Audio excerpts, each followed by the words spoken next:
الرحمن الرحیم والصلاة والسلام علی رسولہ الکریم وعلی آلہ وصحبہ اجمعین۔ آج کی تلاوت میں قارون کا قصہ آیا تھا۔ قارون موسیٰ علیہ السلام کی قوم سے تھا۔ میں اس کی بات اس لیے سنانا چاہتا ہوں کہ اب مغفرت کے 10 دن چل رہے ہیں۔ اللہ معاف کرنے اور بخشش کرنے میں کتنا کریم ہے، کتنا زبردست ہے۔ قارون سے جب موسیٰ علیہ السلام نے زکوٰۃ کا مطالبہ کیا تو ان کی زکوٰۃ تھی 10%، 100 میں 10 روپے۔ ہماری ہے 100 میں 2.5 روپے، ان کے تھے 100 میں 10 روپے۔ اور اس کے خزانوں کی چابیاں پوری جماعت اٹھاتی تھی۔ اس نے حساب کیا تو وہ تو بے شمار بنا، تو اس کی نیت خراب ہو گئی۔ اس نے ایک عورت کو پیسے دیے موسیٰ علیہ السلام کو بدنام کرنے کے لیے، اور کہا کہ تم موسیٰ علیہ السلام پہ نہ بدکاری کی تہمت لگا دو، اور پھر اور بھی زیادہ دوں گا۔ وہ تیار ہو گئے۔ تو موسیٰ علیہ السلام وعظ فرما رہے تھے تو قارون کھڑا ہو گیا، اور اس نے کہا کہ جو آدمی زنا کرے اس کی کیا سزا ہے؟ تو آپ نے فرمایا اس کی سزا قتل ہے، اسے سنسار کیا جائے۔ تو کہنے لگا یہ عورت کیا کہتی ہے؟ تو اس نے اٹھایا۔ اس نے جب موسیٰ علیہ السلام کے چہرے پہ نظر پڑی تو اس پہ ہیبت چھا گئی۔ تو انہوں نے فرمایا کیا کہتی ہو؟ کہا کچھ نہیں جی، اس نے مجھے پیسے دیے ہیں کہ میں آپ پہ برائی کا الزام لگاؤں۔ تو موسیٰ علیہ السلام سجدے میں گر گئے۔ تو اللہ نے فرمایا کہ جو کہے گا زمین کو تیرا حکم مانے گی۔ تو انہوں نے زمین سے کہا کہ خودی ہے، پکڑ لو اسے۔ تو اس کے پاؤں زمین میں دھنس گئے، زمین نے پکڑ لیے۔ تو قارون کو اندازہ ہو گیا میرے ساتھ کیا ہونے والا ہے۔ تو انہوں نے کہا موسیٰ مجھے معاف کر دو، غلطی ہو گئی، آئندہ نہیں کروں گا۔ موسیٰ علیہ السلام نے فرمایا اور پکڑو۔ وہ تھوڑا اور اندر چلا گیا۔ اب ایک طرف وہ مسلسل منت کر رہا تھا معافی دے دے، آئندہ نہیں کروں گا، دوسری طرف موسیٰ علیہ السلام کہتے زمین کو اور پکڑو اور پکڑو اور پکڑو۔ تو وہ یہاں تک آیا، یہاں تک آیا تو بھی منتیں کرتا رہا، یہاں تک کہ زمین اس کو نگل گئی۔ تو یہ دنیا میں واحد ایسا مجرم ہے کہ اس جیسا جرم دنیا میں کسی نے نہیں کیا کہ نبی پر بدکاری کی تہمت لگا دی۔ تو جب وہ زمین میں چلا گیا تو اللہ نے جبریل کو بھیجا اور فرمایا کہ موسیٰ سے کہو اس نے تیری اتنی منتیں کی کہ معاف کر دے، تو نے معاف نہ کیا۔ وَعِزَّتِي وَجَلَالِي لَوْ اسْتَغَاثَ بِي لَأَغَثْتُهُ، میری عزت کی قسم مجھے ایک دفعہ پکارتا میں معاف کر کے باہر کھڑا کر دیتا۔ یہ اس کی بخشش ہے، یہ اس کی رحمت ہے۔ موسیٰ علیہ السلام کے زمانے میں ایک نوجوان تھا، تو اس کی نافرمانی کی وجہ سے اس کو بنو اسرائیل نے اپنی بستی سے نکال دیا۔ تو جب وہ اس زمانے میں کوئی ایسے زندگی تو نہیں تھی، صرف جہاں لوگ آباد ہوتے تھے وہیں سب کچھ ہوتا تھا، باہر ویرانہ ہوتا تھا۔ تو سب نے بائیکاٹ کر دیا اس کا۔ تو اس کے جب زندگی کے اسباب، روٹی ختم، پانی ختم، تو وہ موت کے قریب پہنچ گیا۔ تو اس نے ایسے دیکھا کوئی ہے میری مدد کے لیے، پھر ایسے دیکھا کوئی ہے، چاروں طرف دیکھا کوئی نظر نہیں آیا۔ تو بے بس ہو کے اس نے آسمان کو دیکھا اور کہا یا من لا تضرہ الذنوب ولا تنقصہ المغفرہ، اے وہ ذات جسے ہمارے گناہ کا کوئی نقصان نہیں ہوتا اور معاف کر کے جس کو کوئی گھاٹا نہیں پڑتا، تیرے نیک بندوں سے سنا ہے کہ تو بڑا غفور الرحیم ہے، تو معافی مانگے تو معاف کر دیتا ہے، تو میں نے ساری زندگی گناہوں میں گزاری ہے، ابھی توبہ کرتا ہوں، مجھے معاف کر دے۔ اس کی جان نکل گئی۔ تو اللہ تعالیٰ نے موسیٰ علیہ السلام سے فرمایا میرا ایک دوست ہے جو باہر ویرانے میں مر گیا ہے، جا کے اس کے کفن دفن کا انتظام کرو، اور جو اس میں شریک ہوگا اس کی بھی بخشش ہو جائے گی۔ تو لوگ شارٹ کٹ ڈھونڈتے ہیں، سب بھاگ پڑے۔ آگے دیکھا تو وہ بدمعاش جس کو انہوں نے گاؤں سے نکالا تھا، شہر سے نکالا تھا، وہ حیران ہو کر کہنے لگے موسیٰ یہ تو وہی بدمعاش ہے جس کو ہم نے نکالا تھا اس کی بدمعاشیوں کی وجہ سے، آپ کا رب کہہ رہا ہے جو اس کے دفن میں شریک ہوگا اس کی بخشش ہو جائے گی۔ جنازہ پہلی امتوں میں نہیں تھا، جنازہ اس امت کو ملا ہے، پہلی امتوں میں نماز جنازہ نہیں تھی، بس غسل، کفن، تدفین۔ اللہ نے ہمیں اپنے فضل سے یہ دولت نصیب فرمائی، اور اللہ کے نبی نے خوشخبری سنائی 40 آدمی کسی کے جنازے میں جمع ہو جائیں تو اللہ اس کی بخشش کر دیتا۔ تو یہ آپ کیا کہہ رہے ہو؟ تو موسیٰ علیہ السلام نے اللہ سے بات کہ تیرے بندے تو کہہ رہے ہیں بدمعاش ہے، تو آخی جانا میرا دوست ہے، ولی ہے، چکر کی۔ تو اللہ نے فرمایا جو یہ کہہ رہے ہیں ٹھیک کہہ رہے ہیں، یہ ایسا ہی تھا جیسے یہ کہہ رہے ہیں، لیکن جب اس پر موت آئی تو اس نے دائیں بائیں دیکھا اور کوئی مدد کے لیے نظر نہیں آیا۔ پھر اس نے جب میری طرف دیکھا تو مجھے شرم آئی کہ جس کی مدد کے لیے کوئی نہ ہو اور وہ مجھے پکارے اور میں پکار پہ لبیک نہ کہوں۔ موسیٰ اس نے اپنی بخشش مانگی، میری عزت کی قسم اس وقت پوری دنیا کے انسانوں کی بخشش مانگتا تو میں اس کی طفیل سب کو معاف کر دیتا۔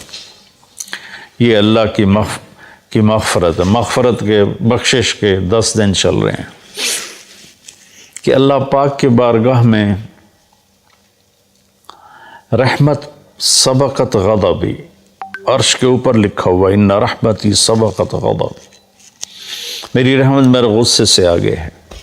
قرآن کی ایک آیت ہے نبئ عبادی انی انا الغفور الرحیم وان عذابی هو العذاب العلیم، میرے بندوں کو بتاؤ کہ میں بہت غفور الرحیم ہوں اور میرا عذاب بہت دردناک عذاب ہے۔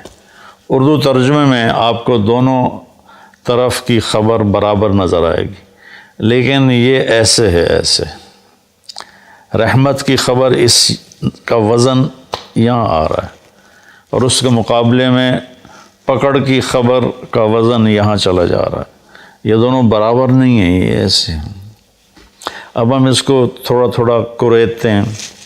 90 میرے بندوں کو بار بار بتاؤ، 90 اذن باب تفعیل میں تکرار ہوتا ہے، تو اللہ تعالیٰ یہ کہتا اخبر میرے بندوں کو بتاؤ تو ہو جاتی بات، اخبر کی وجہ 90 بار بار سنا ان کو، یہ مجھ سے ڈرے ہوئے ہیں ان کو بار بار سنا۔ جیسے اذن بار اذان جو کہ بار بار ہوتی ہے تو اذن فی الناس بالحج یاتوک رجالا اذان من اللہ ورسولہ۔ تو اس پیٹرن پر جو لفظ آتا ہے اس کے اندر تکرار کا مطلب داخل ہوتا ہے، تو میرا اللہ اپنے حبیب سے کہہ رہا ہے بار بار سنا میرے محبوب، بار بار سنا۔ آگے اللہ کہتا اخبر الناس لوگوں کو بتاؤ، یا چلو اگر خاص کرتا تو اخبر الذین آمنوا ایمان والوں کو خبردار کر دو، خبر دے دو۔ 90 کی خوبصورتی الگ ہے، عبادی کی الگ ہے۔ اللہ نے پوری دنیا کے مشرق مسلم سب کو کہا میرے بندے ہیں، اور کہا میرے بندے ہیں، میرے میں کتنی محبت، میرا لال، میرا بچہ، میرا بیٹا۔ تو پوری دنیا کے مسلم نان مسلم کو اللہ تعالیٰ ایڈریس کر رہا ہے کہ میرے حبیب آپ کی ذمہ داری ہے کہ بار بار بتلاؤ، انسانوں کو نہیں فرمایا، مسلمانوں کو نہیں فرمایا، میرے بندے یہ سب میرے ہی ہیں، توبہ کر لیں میں ان تابوا فانا حبیبہم، توبہ کر لیں تو میں ان کا بہترین دوست ہوں. تو ایک 90، پھر عبادی کہ یہ میرے بندے ہیں. میرے بندے کا کیا مطلب ہے کہ حساب میں نے لینا ہے، تم نے نہیں. تو تم میرے بندوں کو ذلیل نہ کرو، کسی کو حقیر نہ جانو، کوئی اچھا ہے یا برا ہے، کوئی ماننے والا ہے یا نہ ماننے والا ہے، یہاں تک کہ کوئی اللہ کا منکر ہے. تو اللہ تعالیٰ کہتا ہے تمہیں اجازت نہیں دے رہا کہ تم ان کو کسی طرح بھی ذلیل کرو یا حقیر جانو. یہ فیصلہ میں نے کرنا ہے، تمہارے اس ہاتھ میں یہ فیصلہ نہیں ہے. تو عبادی میں کتنی خوبصورت بات اللہ نے کہی کہ میرے بندے، میرے بندے. ماں کے لہجے میں کہتے ہیں نا صدقے، میں تو والی نہیں پہ آمدہ. تو میرے بندے ایک 90، ایک میرے بندے. پھر انی، میں بذات خود، انا یقیناً میں ہی کیا ہوں، غفور ہوں، رحیم ہوں. انی بات بغیر کسی شک کے ہے. انی، انا کی تاکید، پھر یا متکلم کہ میں بذات خود بہت معاف کرنے والا، بہت رحم کرنے والا ہوں. غفور بھی مبالغے کا صیغہ ہے اور رحیم بھی مبالغے کا صیغہ ہے. اب اللہ نے بتانا تھا کہ میرا عذاب بڑا سخت ہے، تو یہاں 90 نہیں لائے، 90 تو لائے اس کے ساتھ انی انا الغفور الرحیم. اسی کا عطف بنایا وَأَنَّ عَذَابِي. وہاں ہے انی، یہاں ہے عذابی، وہاں ہے انا، یہاں ہے ہوا. ایک غائب ہے، ایک حاضر ہے. فرق ہوتا ہے کہ نہیں؟ ابھی آپ میری بات براہ راست سن رہے ہو تو آپ پر ایک اور تاثر ہے. آپ جا کر میری بات آگے کسی کو نقل کرو گے تو سارا تاثر اس میں سے نکل جائے گا. صرف خبر منتقل ہوگی، تاثر منتقل نہیں ہوگا، چونکہ دیکھنے سے ایک اثر پیدا ہوتا ہے. تو جب اللہ نے اپنی رحمت کو بتایا تو اپنے آپ کو سامنے کھڑا کر دیا کہ یہ میں تمہارا رب ہوں، تمہارے سامنے ہوں، میں بہت مہربان ہوں، رحم کرنے والا ہوں، معاف کرنے والا ہوں. سبحان اللہ، کیا خوبصورت اللہ تعالیٰ. اس لیے میں علماء سے کہتا ہوں اللہ کی رحمت کو زیادہ بتاؤ. اپنے لہجوں میں کڑواہٹ پیدا نہ کرو، اپنے لہجوں میں شدت پیدا نہ کرو، اپنے آنے والے مجمع کو ڈانٹ ڈپٹ کے انداز میں مت بات کرو، محبت کے انداز میں، نرمی کے انداز میں بات کرو. تو ایک چوکٹ میں اللہ تعالیٰ کہہ رہا ہے میں بذات خود بہت مہربان ہوں. اب ہم آگے چلتے ہیں. وَأَنَّ عَذَابِي، وہاں بھی انا، یقیناً کوئی شخص سے بالا تر نہیں کہ میرا عذاب. مضاف مضاف الیہ ایک دوسرے سے جدا چیز ہوتے ہیں. میری کتاب، کتاب اور ہے، میں اور ہوں. میری ٹوپی، میں اور ہوں، ٹوپی اور ہے. اور انی تو بذات خود ہے. اور عذابی، عذاب اور الگ چیز ہے، اللہ الگ چیز ہے. عذاب الگ چیز ہے، اللہ الگ چیز ہے. ان عذابی ہوا، پھر اس عذاب کو بھی دور کر دیا. او جڑا کھا خیالے تے بیٹھا ہوا، وہ بہت دردناک عذاب ہے.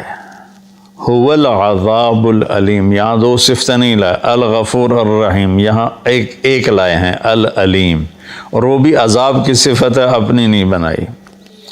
تو اللہ تعالیٰ معاف کرنے کے عنوان کو قرآن میں زیادہ طاقت سے بولتا ہے، اور پکڑنا بھی ہے. اس نے آخر شمر اور حسین کا فیصلہ نہیں کرنا، اس نے تو پکڑ بھی ہے اس کی. فرعون اور موسیٰ کے درمیان فیصلہ نہیں کرنا اس نے،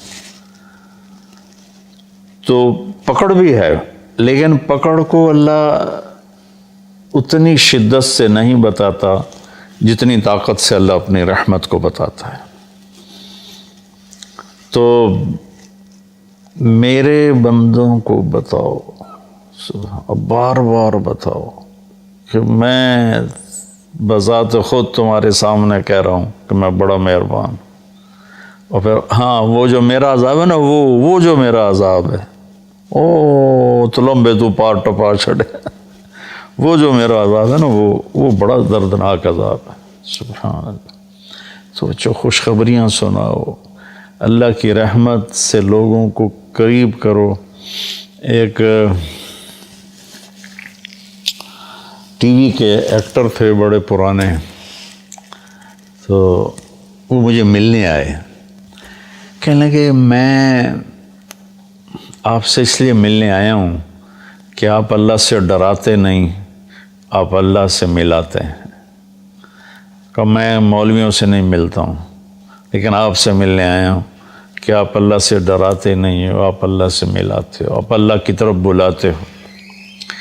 کتنے راستے میں لوگ ملتے ہیں، جہاز میں پھر یہ آپ کے بیان سن کے بخشش کی امید لگ گئی، ورنہ ہم تو سوچ رہے تھے کہ ساڑھی بخشش کوئی نہیں، بخشش کی امید لگ گئی، جنت کی آس لگ گئی۔ تو مغفرت کا اللہ تعالیٰ کو اتنا پسند ہے کہ اللہ کے نبی کا فرمان ہے، اگر تم سارے نیک بن جاؤ، گناہ کرنے چھوڑ دو، تو اللہ تم سب کو موت دے کے جنت میں ڈال دے گا، اور ایک ایسی قوم پیدا کرے گا جو گناہ کر کے روئیں گے اور معافی مانگیں گے، پھر اللہ خوش ہو کے انہیں معاف کرے گا۔ معاف کرنا اللہ کو ایسا پسند ہے۔ اللہ کی طرف سے جو اپنے بندوں کے لیے رحیم، ارحموا من فی الارض یرحمکم من فی السماء، تم زمین والوں پہ رحم کھاؤ، اللہ تم پہ رحم کھائے۔ دوسرا آیا سورہ وہ کیا ہے عنکبوت میں، احسب الناس ان یترکوا ان یقولوا آمنا وہم لا یفتنون، کہ کلمہ پڑھنے کے بعد تم آزمائے نہ جاؤ، یہ خیال دل سے نکال دو۔ وَلَقَدْ فَتَنَّ الَّذِينَ مِن قَبْلِكُمْ فَلَيَعْلَمَنَّ اللَّهُ الَّذِينَ صَدَقُوا وَلَيَعْلَمَنَّ الْكَاذِبِينَ۔ تو اللہ تعالیٰ یہاں پوری آیت کا خلاصہ یہ ہے کہ اللہ فرما رہے ہیں کہ جب تم مجھے مانو گے نا کہ ہاں ہم مان گئے تو ایک اکیلا ہے، تیرا کوئی شریک نہیں، اور محمد صلی اللہ علیہ وسلم تیرے رسول ہیں، تو پھر میں تمہیں آزماؤں گا۔ اس کے لیے جو لفظ استعمال کیا نا وہ ہے فتنہ، یفتنون۔ فتن کہتے ہیں سونا پگھلانا، فتان عربی میں سنار کو کہتے ہیں، گولڈ سمتھ جس کو ہم انگریزی میں کہتے ہیں، سنار کو عربی میں فتان کہتے ہیں، سونا کو پگھلانے والا۔ بعض چیزوں کی میل کچیل دور ہو جاتی ہے پانی سے، پیٹرول سے صاف ہو جاتے ہیں۔ بعضی چیزیں ایسی ہوتی ہیں جن کے میل اندر گھسی ہوتی ہے، وہاں پانی نہیں پہنچتا، پیٹرول نہیں پہنچتا، اس کو پھر پگھلانا پڑتا ہے۔ جو دھاتوں کے اندر میل ہے وہ پانی سے نہیں دھلتی، لوہے میں اندر زنگ پھنسا ہوا ہے، سونے میں کھوٹ۔ میں نے ایک دفعہ پورا پروسیس دیکھا تھا سنار کے پاس بیٹھ کر، کہ اس نے سونے کی ٹکی کو پگھلایا، پھر اس میں سے کھوٹ کو الگ کیا، خالص کو الگ کیا، یہ سارا میری آنکھوں دیکھا ہے۔ تو جو دھات ہوتی ہے وہ پانی سے نہیں صاف ہوتی، اس کو آگ میں ڈالنا پڑتا ہے۔ جب وہ اس کے اندر مساموں میں آگ جاتی ہے تو وہ پگھل کر کھوٹ کو الگ کر دیتی ہے، وہ آگ اور خالص کو الگ کر دیتی ہے۔ تو انسان دو چیزوں سے بنا ہے، ایک جسم سے، ایک روح سے۔ تو جسم پر جو آنے والے حالات ہیں ان کی مثال پانی سے دھل جاتے ہیں، وہ ظاہری اسباب سے دور ہو جاتے ہیں، لیکن جو روح پہ حالات آتے ہیں اللہ کی طرف سے ناگواری کے، یہ وہ ہے جو سونے کو پگھلا کے اندر سے کھوٹ نکالنا۔ جب تک اس کے اوپر اللہ کی طرف سے آزمائش نہیں آتی، اللہ ہم سب کی حفاظت فرمائے، اس وقت تک وہ خالص نہیں بنتا۔ جب تک وہ اس بوجھ کو برداشت نہیں کرتا اللہ کی رضا کا، وَإِذْ زَاغَتِ الْأَبْصَارُ وَبَلَغَتِ الْقُلُوبُ الْحَنَاجِرَ وَتَظُنُّونَ بِاللَّهِ الظُّنُونَ هُنَالِكَ ابْتُلِيَ الْمُؤْمِنُونَ وَزُلْزِلُوا زِلْزَالًا شَدِيدًا۔ جب تمہاری آنکھیں پھٹ گئیں اور کلیجے اچھل کے منہ کو آ کے، صحابہ کو اللہ کہہ رہا ہے جنگ خندق میں کہ تم اتنی مشقت میں آئے کہ آنکھیں پھٹ گئیں اور تم کہنے لگے اللہ ہے بھی صحیح، متی نصر اللہ الا ان نصر اللہ قریب۔ تو یہ دنیا آئیڈیل ہوم نہیں ہے۔ لوگ اسے آئیڈیل ہوم بنانے کے چکر میں بڑے بڑے محل بناتے ہیں، بڑی بڑے آرام کی شکلیں بناتے ہیں، اپنے آپ کو تسکین دینے کے لیے کروڑوں اربوں ڈالر کی کشتیاں بنواتے ہیں، اس میں بیٹھ کے وہ سمندر کی سیر کو نکلتے ہیں، لیکن 100 بار چمن مہکا 100 بار بہار آئی، دنیا کی وہی رونق دل کی وہی تنہائی، اندر وہ خالی ہوتا ہے، وہاں کچھ ضرب لگانے کی ضرورت ہے۔ وہ جب آدمی اللہ کی اطاعت میں اپنے آپ کو جما کے چلتا ہے اور اس کے روح پر حالات آتے ہیں تو وہ پھر ایسے نکھر کے صاف ستھرا ہو کے، کیونکہ جنت صاف ستھرے لوگوں کی جگہ، اس لیے جو ایمان والے کبیرہ گناہ کرتے مر گئے ان کو جہنم میں ڈال کے پگھلایا جائے گا، کھوٹ ان کا نکالا جائے گا، کھوٹ نکال کے پھر جب وہ خالص ہو جائیں گے پھر جنت میں ڈال دیا جائے گا۔ غریب کا سال بھر کا روزہ مل کر افطار کروائیں۔ اس رمضان مولانا طارق جمیل فاؤنڈیشن لا رہی ہے تقسیم رحمت رمضان راشن پروگرام۔ تقریباً 3000 مستحقین کے گھر راشن پہنچانے میں ہمارا ساتھ دیں۔ صرف 4200 روپے میں آپ بھی کسی کی مسکراہٹ کا سبب بن سکتے ہیں، تو جلدی کیجیے۔ مولانا طارق جمیل فاؤنڈیشن، اکاؤنٹ نمبر 127101044100786، میزان بینک، تلمبا برانچ۔